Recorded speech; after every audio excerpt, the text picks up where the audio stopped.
Ah yes, hello dear viewer. I've been thinking again.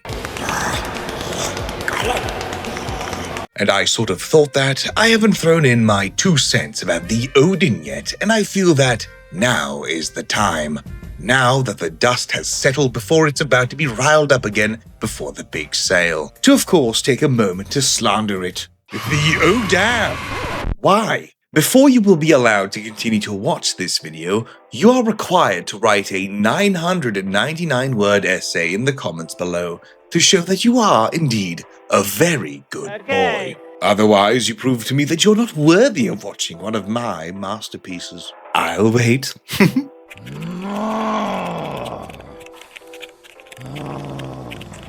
Approved. Now let's get back to what's important. The ship. The dear ODIN of ours. My first question is, why? Just why? Let us take a step back and think about it for a moment. Who is going to crew this bloody thing?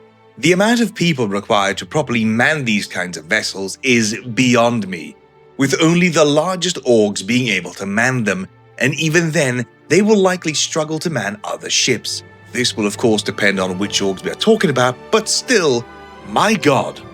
You are going to need a dedicated engineering team spread out all across this vessel so you don't get a fire in the aft and have to run all the way from the fore for half an hour. I also find one of the issues with the ODIN to be its design. Much like the all-new Tiburon, I think they went too far with their design inspirations.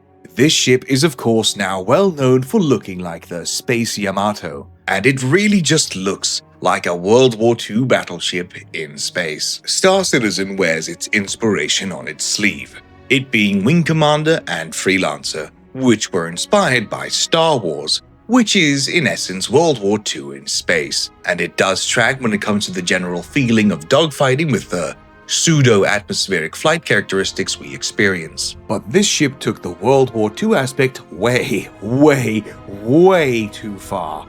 The problem as I see it is that the ship does not fit the general aesthetic of the world in which it exists. When placed next to the Javelin, the Idris, the Bengal, or even the Kraken, you can see a clear disconnect in the design philosophy. It's not that the different manufacturers aren't supposed to have different aesthetics, but this ship has gone too far with its submarine battleship combo. It's too sleek and it would not look out of place in a photo from World War II.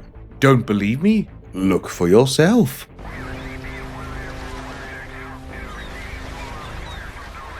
The level of grit that the Bengal has in comparison makes the world feel far more believable and just increases my own level of immersion, whereas the ODIN tells me that this is indeed a game. That's why I've personally always preferred Star Wars over Star Trek that I've said several times, because Star Wars feels far more lived in, that there are people trying to scrape by with what little they have.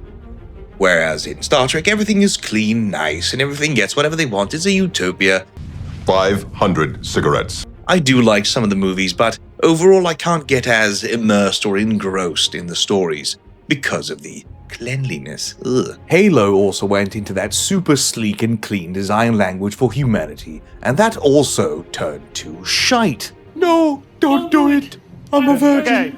I find that the ODIN Founders Club is one of the biggest and funniest jokes of this year, and harkens back to the previous stint of the exclusivity that the community was given, the F8C golden tickets that were supposed to be rare, but were instead handed out like candy. I feel truly bad for all those people that sat down, gave a genuine thought to their words and consideration to every paragraph, only to then be slapped right in the face by CIG marketing that handed out a ticket to buy this thing, like previously said, like candy. And you will still have to attend the F5 war to spend money. People could write literally anything. Hell, I feel bad that I didn't take part in a cheeky stint of messing with CIG a little. Next time. Oh, God. They clearly knew that we'd figure this out, but they don't care, because people will still buy it. Ultimately, however, if it is within your price range and you truly desire it with all your heart, and this is your kind of Hot Wheel thing, don't feel bad. go for it. I wouldn't personally encourage anyone to get in on this, but it's your money and your choice. I don't know about you, but I'll be getting 6. Don't do it. And as always, thank you very much for deciding to watch one of my masterpieces. If you enjoyed the video, please like, comment, and subscribe and all that other cringe shit. And if you wish to support my channel financially, you can do so by becoming a YouTube member or directly by going on Ko-Fi. Join the organization on the Spectrum and join the Discord. I will see you in the next one. Bye. Oh, Jesus Christ. This is going to be a tough one. And a special thank you as always to all my wonderful Banu merchantmen, of which there are a shit ton right now. A most humblest of thanks to my wonderful Apex fishies of Fond, DJ Crowbar, Raptor Jesus, Half-Breed Bastard, and Magic. A stupendous thank you to all my wonderful Sustremmings of Austrian Let's Play, Millsy boy. Argent, Raub Vogel, Toby Derrets, Mouseclick, DJ Crowbar, Combat Creations, Half-Breed Bastard, Leduc, Big Kronk, and of course, Davidri. A suspicious thank you to my fantastic beauties of Iphaniora and Ignore Me. And a marvelous thank you to all my beautiful Finenthusiasts. Captain Cappy, Elenium Productions, XDK, The Ham Jam, Styles, Tenkins, Noclat, Comrade Winston, Long Yawn, Bloodix, and Monk. And a fishy thanks to all my herrings and roes. Thank you all very much for the money.